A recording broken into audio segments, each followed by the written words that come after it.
Hello, and welcome on into another episode of the Whiskey Crusaders. I'm Will. I'm Sarah. I'm Matt. Today we're talking about Glenmorangie and their 10-year-old single malt Scotch. Be sure to hit that like and subscribe button and click that notification bell.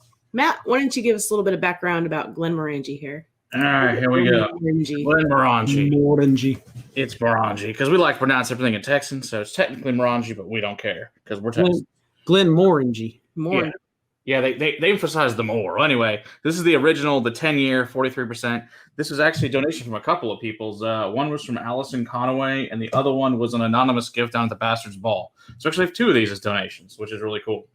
Thank you. So, which is a great whiskey. So it's one of the first whiskeys I got into single malts with that was not peated, to be honest with you. Was Me this too. one.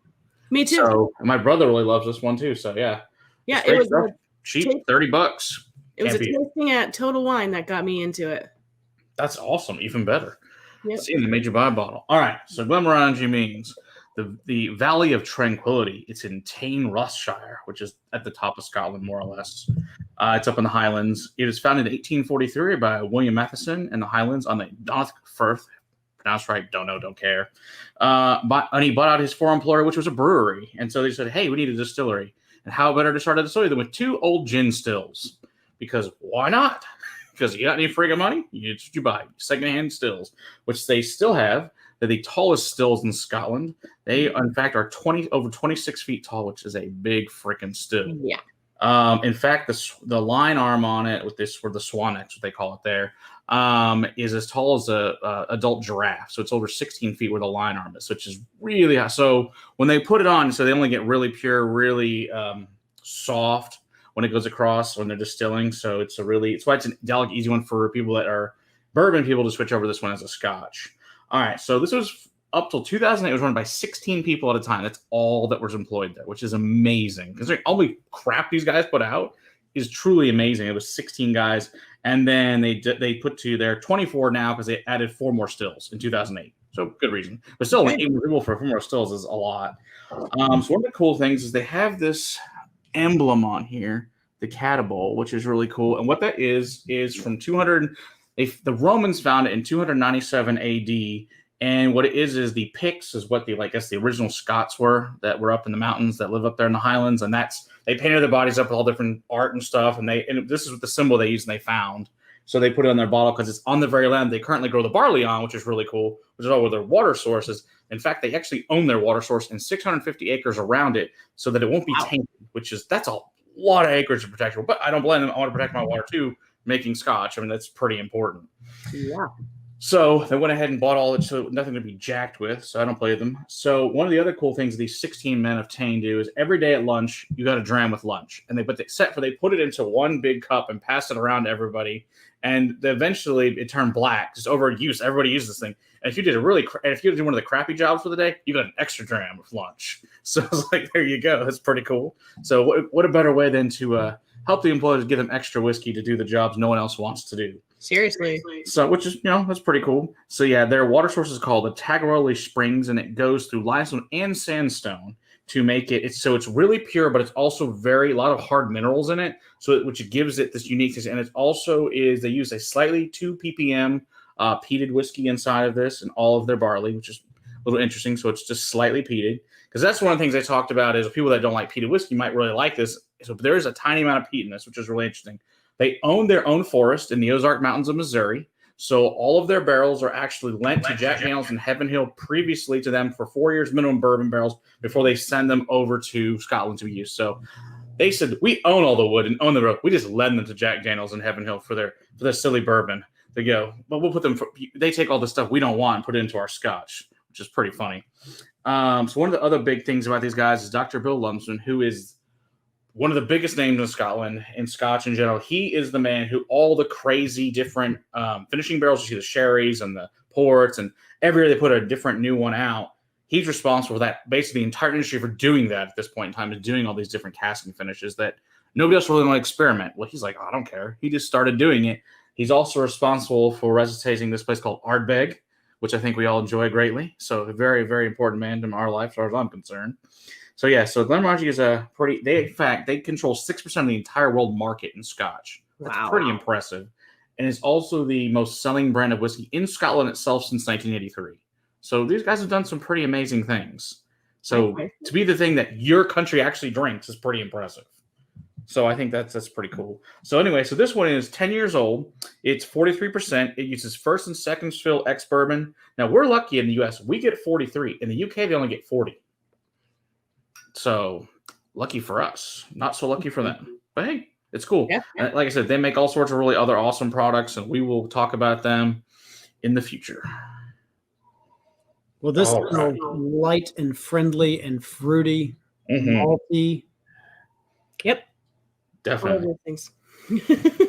Vanilla, honey, citrus, orange, almond, a little effervescent champagne. Yeah, it's got a floral. Can't quite place what the floral is. Green apples. White flower. It's a white flower of some sort. Yeah, it's like a wildflower in a field. Yeah. To me. It's really bright and shiny. Not in a bad, just like it's a happy whiskey. It's like what you drink on a happy sunny day, just frolicking in a field. It's like the sound of music, except for it's in the Highlands. Just floating around with your fun, having a great time. It's a happy whiskey. That's the way I look at it. Yeah, I really like the nose on this. And you said that there's some peat in here. There's just to give it their extra little flavor. There's, like I said, it's 2 ppm. Yeah, you can't even pick it up. Like I don't smell any peat in here. At least not on the nose. That's certainly. I never have before. I didn't even know it was peated until I was reading about it. That's peated. I don't get it on the palate either. Else I would have turned my nose up. Begin to any Glenmorangie product, right? If there was peat. Yeah, and I like all the ones that I've had so far. Right. So. Never had a bad one, including this one. No, I mean, just for their basic, $35 bottle. Yeah, you can get it on sale for Christmas for usually $30 plus a mini of the Bourbon and Lasanta usually. Yeah. Or you can get they also have the giant one too. Oh yeah, you can get cheap too. It's like $60. It's not bad. $175. Plus, it looks really cool. It's a big ass bottle. It's a big ass bottle. Yeah. Being a primarily bourbon drinker, do you think this is a Scotch to introduce people to bourbon? It introduced me. Yeah. And I mean, this was years and years ago when I was even just starting my journey off and finding bourbons that I enjoyed. But yeah, I mean, this is so approachable and friendly and it's not overly malted, in my opinion. And of course, the lack of the peat on the palate, I think makes it so. You want some? Apparently, he's not leaving. He's like, that smells good. We're back for it twice. He wants the bacon that's not here. That's probably true.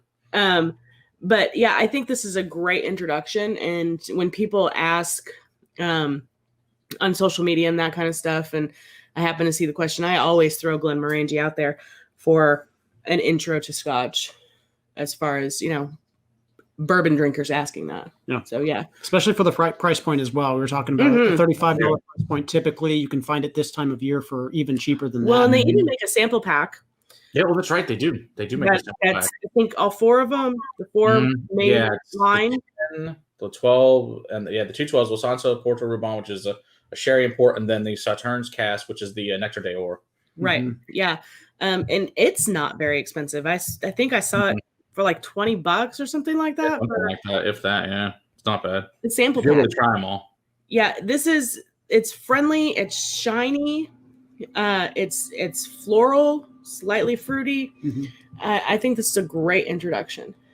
Yeah. And actually, that day that I had that tasting at Total Wine, I didn't walk out with a bottle of this. I walked out with a bottle of the Spios. So, wow. Yeah.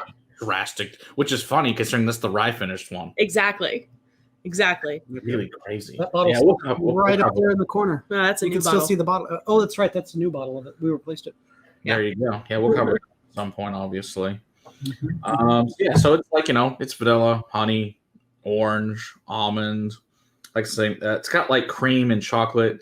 It's all like a tiramisu.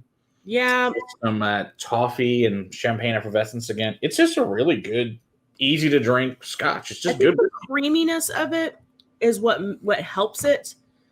to kind of smooth out the maltiness in it. I just it's a good Scotch. I enjoy it. Yep, it's good. And Yeah, I mean, it's a daily sipper, no problem. I mean, $30, 35 most. Can't beat it. You can find that big one. Oh yeah. Yeah, for real. Yep. Mm-hmm. Mm-hmm. I highly recommend this. Yeah, I like it. I think it's worth the price. I think so too. What about water? What's water do to it? I didn't have any water. I don't have any. He didn't have any water, so I'm not gonna do water. Perfect. Wow. There we are. No, that's all we're drinking. I'm not going to add water to some of it. So He's got a valid point. Yeah, some of this stuff we're definitely not adding water. All right. Don't forget to hit the like and subscribe button and click that notification bell. And until next time, keep on crusading for better whiskey in your glass. Cheers. Cheers.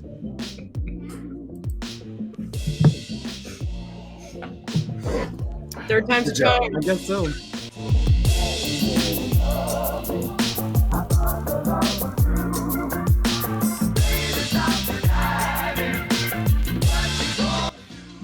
Don't forget to hit the like and subscribe button and click that notification bell. And until next time, keep on crusading for better liquids in your glass. Cheers. Oh, hang on a minute. You're supposed to say whiskey. Yeah. Keep on crusading for better liquids in your glass. Whiskey. Keep on crusading for better whiskey in your glass. Cheers. Cheers.